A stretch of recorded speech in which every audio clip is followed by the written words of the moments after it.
You know, people love to think that everything they're doing matters, like deeply, profoundly matters.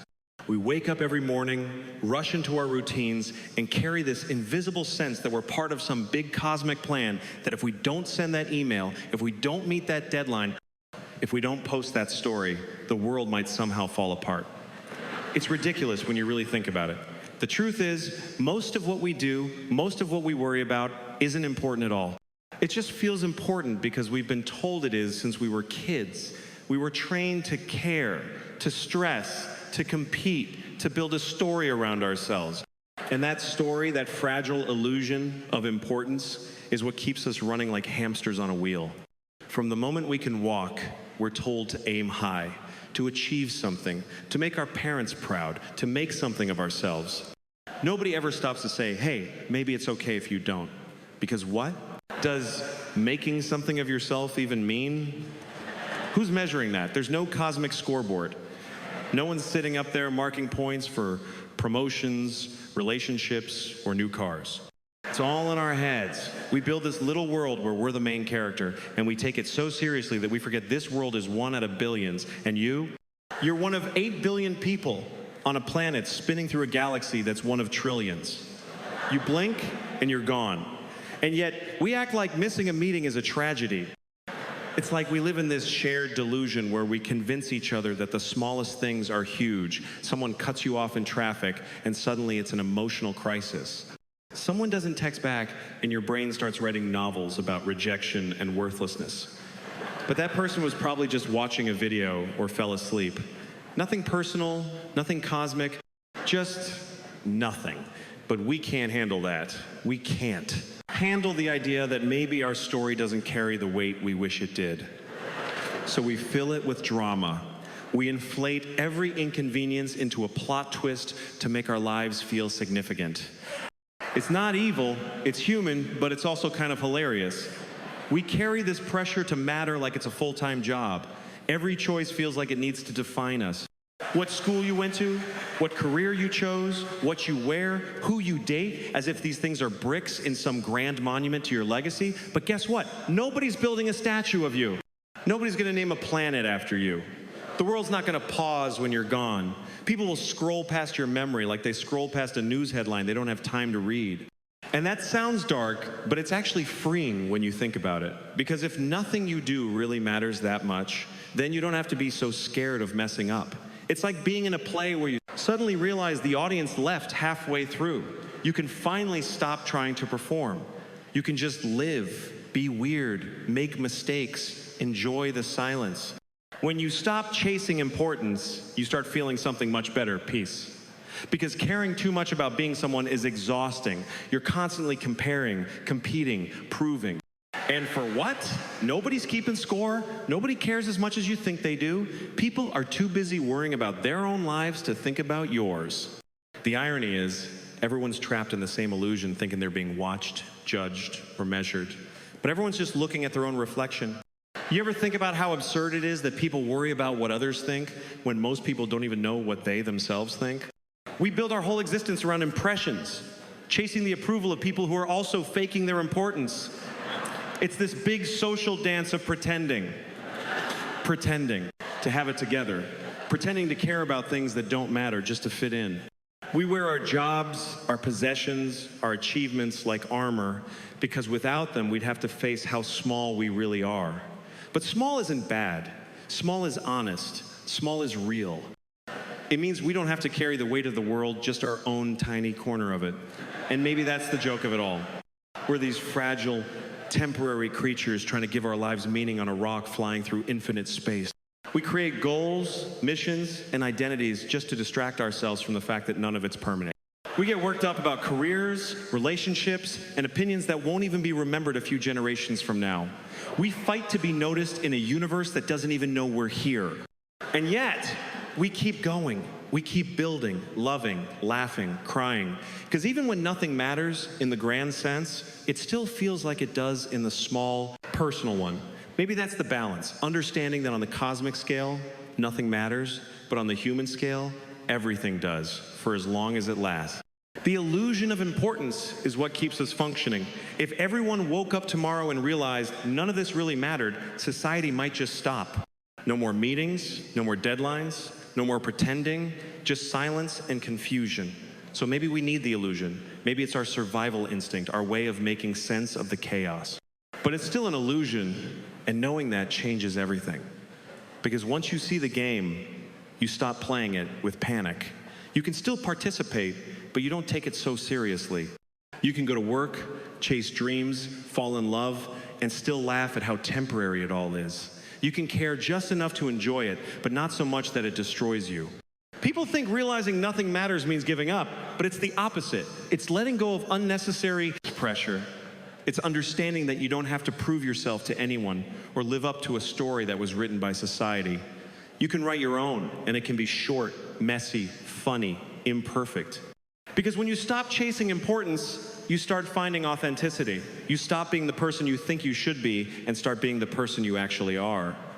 That's where the real meaning hides, not in being remembered, but in being real while you're here. And maybe that's all we can really do. Accept that we're insignificant in the big picture, but still show up for the small one. Smile when things fall apart, laugh at your mistakes, and stop pretending that every problem is the end of the world. It's not.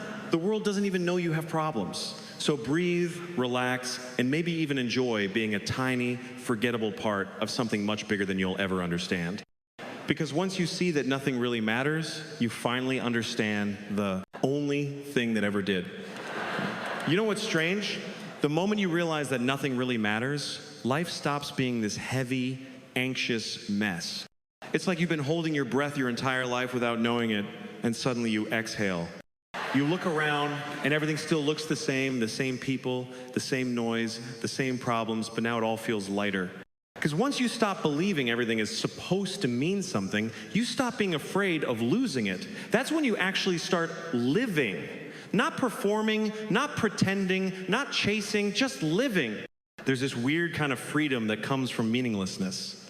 It's the kind of freedom most people are too scared to touch because we've been taught that not caring is dangerous. But it's not about being careless, it's about being free.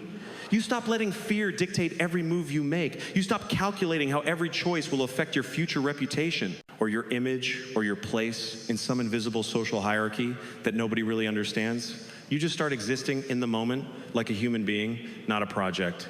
Think about how much fear controls us. Fear of failing, fear of being alone, fear of not being good enough, fear of not being remembered. We build our entire identities around these fears, pretending we're chasing success when really we're just running away from insignificance. But once you understand that none of those fears actually matter in the end, that you could do everything perfectly or screw it all up and the universe won't even blink, you start to laugh at how seriously you took everything. You start to see that fear was never a real wall, it was a shadow. We live in a world that rewards anxiety. If you're not stressed, you're not working hard enough. If you're not worried about your future, you're being irresponsible. We glorify overthinking, as if caring too much is a badge of honor.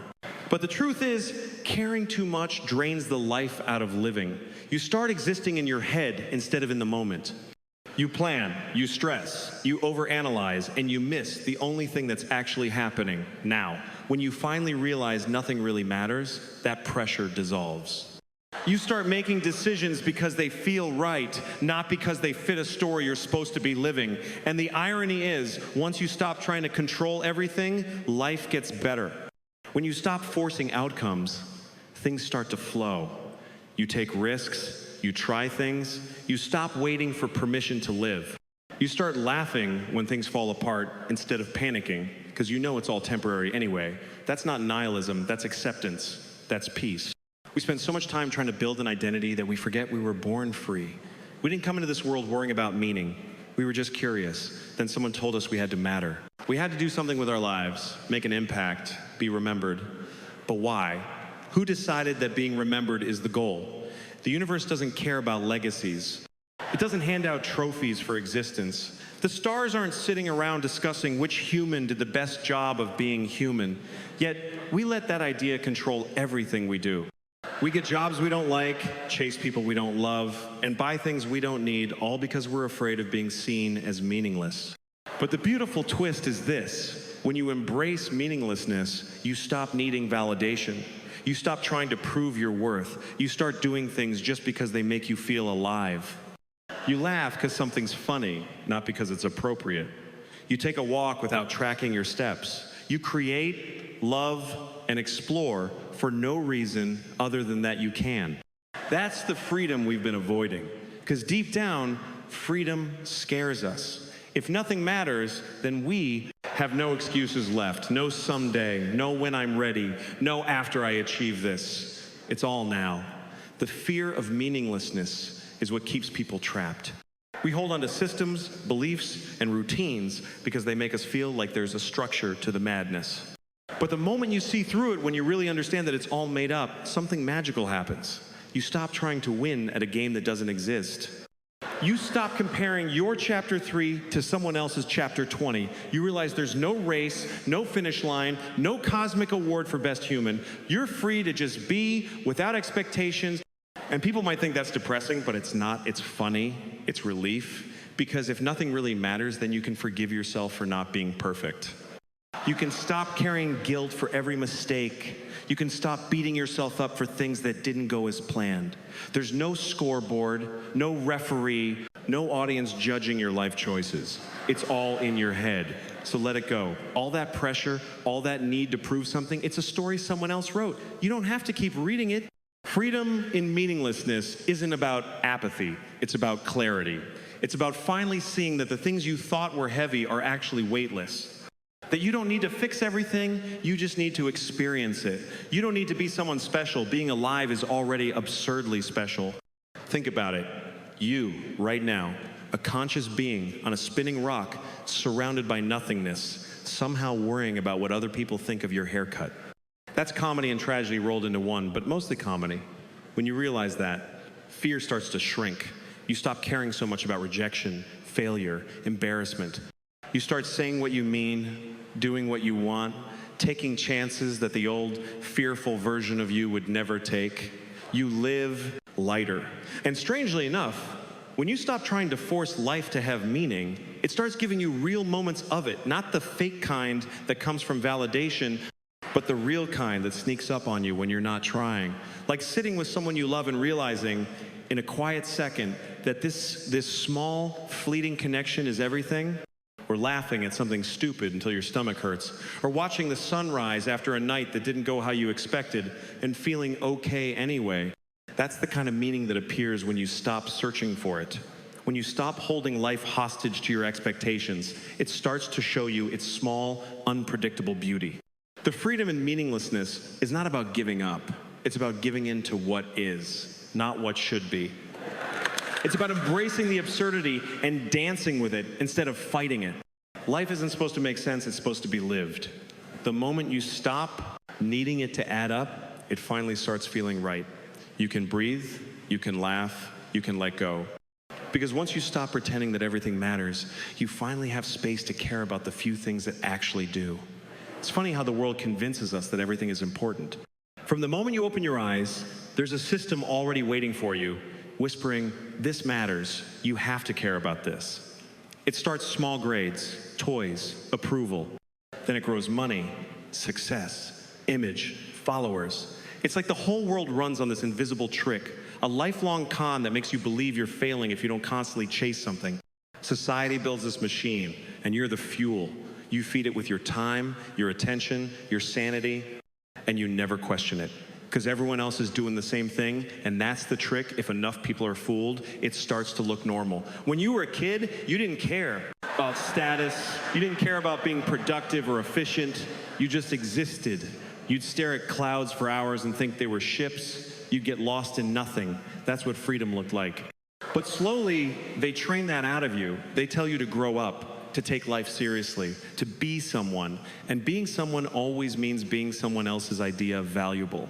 So you start chasing grades, approval, likes, promotions, things that make you look like you're winning. But the joke is, the game is rigged. There is no winning, because the finish line keeps moving. The system doesn't want you satisfied, it wants you chasing. The world sells you this story that your worth depends on what you achieve, what you own, how others see you. That's how they keep you in line. They don't need to control you with force when they can control what you care about. If they can make you believe that your happiness lives in a product, a title, or someone else's validation, then you'll spend your whole life chasing things that never fill the hole. It's genius in a twisted way. You spend decades trying to prove something to people who are too busy trying to prove something themselves. It's this endless circle of pretending everyone trying to look like they matter in front of people who are equally terrified that they don't. It's not even your fault. You were born into it. You were told that being busy is a badge of honor, that the more you suffer for your goals, the more you deserve happiness later. But later never comes. You hit one milestone and immediately look for the next. You get a raise and already start thinking about the next promotion. You get attention online and start craving more. It never stops because the system can't afford for it to stop. The moment you're content, you stop consuming.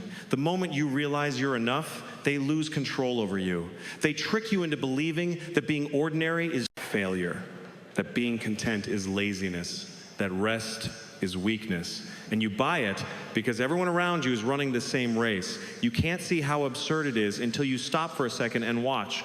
People sprinting toward goals they don't even want, comparing themselves to strangers they'll never meet, drowning in noise that never shuts off. And all for what? For approval that disappears in seconds, for numbers that reset every day. It's madness disguised as ambition. The system knows exactly how to keep you hooked. It feeds you anxiety dressed as motivation. It tells you to dream big, but only inside the box it built. You can be anything as long as it fits the pattern. You can chase happiness as long as it costs something. You can find meaning as long as it's attached to something they can sell. It's not just marketing, it's philosophy. They make you believe that life without constant striving is meaningless. But maybe the real meaning is in stopping the chase altogether. When you start to see through the trick, it's almost disorienting. You begin to notice how everything around you is designed to keep you hooked on caring. Your phone, your job, your conversations, all of it pulling you toward the next thing, to want, to fix, to improve. It's like everyone's hypnotized. And the moment you wake up, you realize how much time you've spent chasing illusions. You start to see how fear drives everything. Fear of missing out, fear of falling behind, fear of being nobody. But here's the secret. You're already nobody, and that's not a bad thing. It's the most peaceful truth there is. Once you stop caring about the things society tells you to care about, you find space for what actually matters. The simple, quiet stuff that's always been there. You start caring about moments instead of milestones. You start valuing connection instead of competition. You start to see beauty in doing nothing, in not needing to prove anything. That's when you realize how much of your energy was wasted on trying to be seen when being alive was already enough. The world doesn't want you calm. Calm people don't buy things. Calm people don't scroll endlessly or panic over their next achievement. Calm people see through the noise. That's dangerous to a system built on selling solutions to problems it invents. That's why they make stillness look lazy and peace look boring. But when you break out of it, when you stop reacting to every little thing that's thrown at you, you feel this weird kind of joy, the kind that doesn't depend on anything. You stop waiting for permission to relax. You stop apologizing for not wanting more. It's crazy how we measure our worth by how busy we are. Like if you say you're tired, people respect you more. We glorify burnout like it's bravery. We say, look at that guy, working 80 hours a week, as if that's an accomplishment, not a cry for help. We've turned suffering into a status symbol. But what's the point of all that work if you don't even like the person it's turning you into? What's the point of building a life that looks successful if it feels hollow when you live it? Society doesn't want you to ask those questions because they break the spell. The spell that keeps you running on autopilot, believing your value is out there somewhere, waiting for you to earn it. But it's not. It never was. You've had it the whole time. You just forgot because they told you otherwise. Once you start seeing how the system tricks you into caring, you start laughing at how simple it all is. You see how fragile the whole thing is, how it only works if you believe in it, and the moment you stop believing, you're free. You still live in the same world, but it doesn't own you anymore. You can work without worshiping work. You can have goals without letting them define you. You can participate in the system without being consumed by it. You start to play the game with awareness, not obsession. It's not easy to wake up from it. You'll still get pulled back sometimes, still feel the pressure to matter, still get lost in the noise. But once you've seen it for what it is, you can't unsee it. And maybe that's what freedom really is, not escaping the system entirely, but seeing it clearly and not letting it control how deeply you care. Because when you realize that most of what you've been taught to care about is just noise, you finally start to hear the silence underneath. And in that silence, you find something real, something that was never sold to you, never ranked, never measured. You find yourself. You ever stop and really look at life? I mean, really, look at it. The whole thing is just absurd.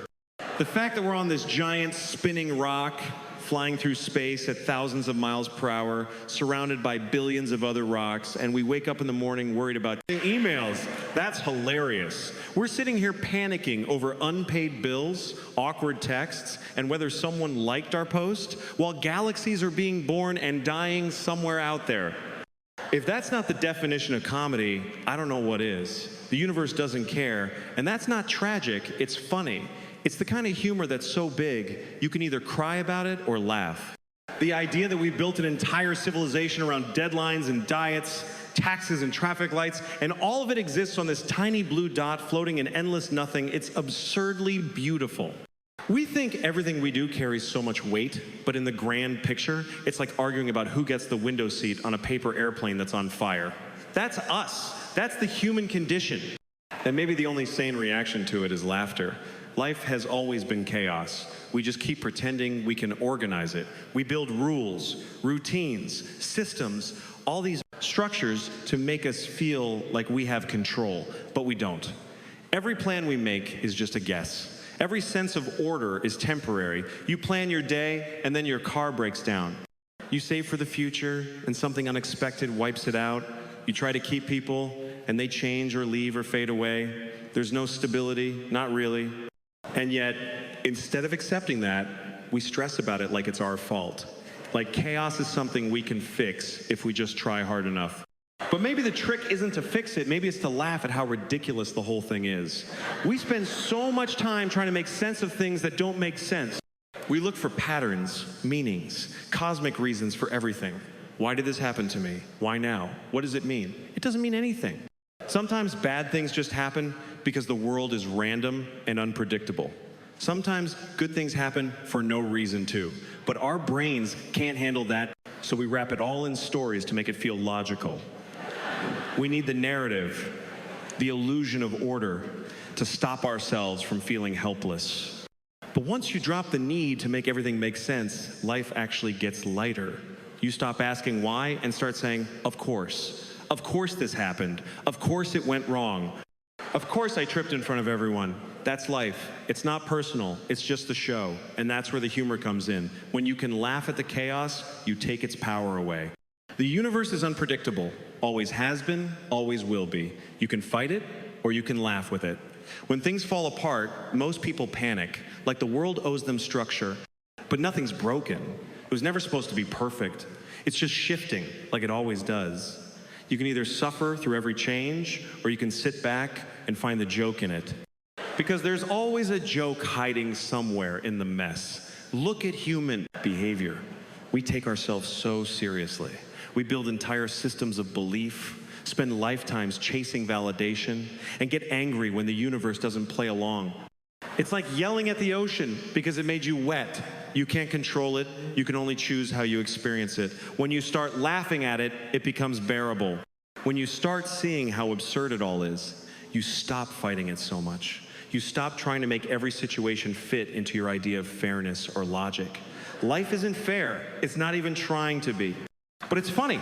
It's unpredictable, messy, unfair, and completely ridiculous, and somehow it still manages to give us moments of beauty, joy, and connection. That's the punchline.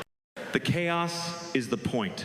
We think meaning comes from order, but maybe it comes from the randomness, from the moments we didn't plan, the accidents that lead to something real. You meet someone by chance, and they change your life. You make a mistake, and it opens a door you didn't know existed. You lose something, and it teaches you to value what's left. None of it is part of some grand design. It's all just beautifully accidental. But we miss that because we're too busy trying to make it all fit our expectations. We want control, and the universe just laughs back, saying, good luck. There's something powerful about learning to laugh in the middle of chaos instead of waiting for it to end. Because it never really ends. You fix one problem, another one shows up wearing a new costume. That's life's favorite trick. You can either live your whole life waiting for the noise to quiet down, or you can start dancing in it. You can start finding humor in the disasters, because honestly, what else can you do? You're here, things are falling apart, and somehow you're still standing. You might as well laugh. We think laughter is a reaction, but it's actually a form of rebellion. It's how you tell the universe, you can throw whatever you want at me, but I'm still gonna smile. It's defiance in its simplest form. It's saying, I know this doesn't make sense, and that's fine. When you laugh, you stop needing everything to be okay. You make peace with the fact that maybe it never will be, and that's okay too. Most people think chaos is a sign something's wrong. But what if chaos is just the natural rhythm of life, and peace is the rare pause between beats? We chase the pause, thinking that's happiness. But real happiness is learning to move with the rhythm, the noise, the disorder, the unexpected turns. You laugh not because it's easy, but because it's real, because you see the truth in it. Because the alternative is to go crazy trying to control the uncontrollable. And once you start laughing, really laughing, not the fake, polite kind, but the deep, genuine kind that comes from seeing how absurd everything is, something shifts inside you. The chaos doesn't scare you anymore. You stop taking things so personally. You start letting go faster, forgiving quicker, and caring only about what truly feels alive. You start to see that life isn't a puzzle to be solved, but a performance to be experienced. It's not supposed to be perfect. It's supposed to be funny, painful, weird, short, and somehow beautiful through all of it. Every time something goes wrong, that's life, doing what it always does, reminding you that you're not in charge. You can either fight it, or you can nod and say, fair enough. That's the secret. Not controlling the chaos, but laughing with it. Because when you laugh, you stop being a victim of it. You become a participant, part of the joke, part of the show. And that's when you finally realize you don't need the world to make sense for it to be worth living. Because the truth is, the universe has always been laughing. We just forget to laugh with it.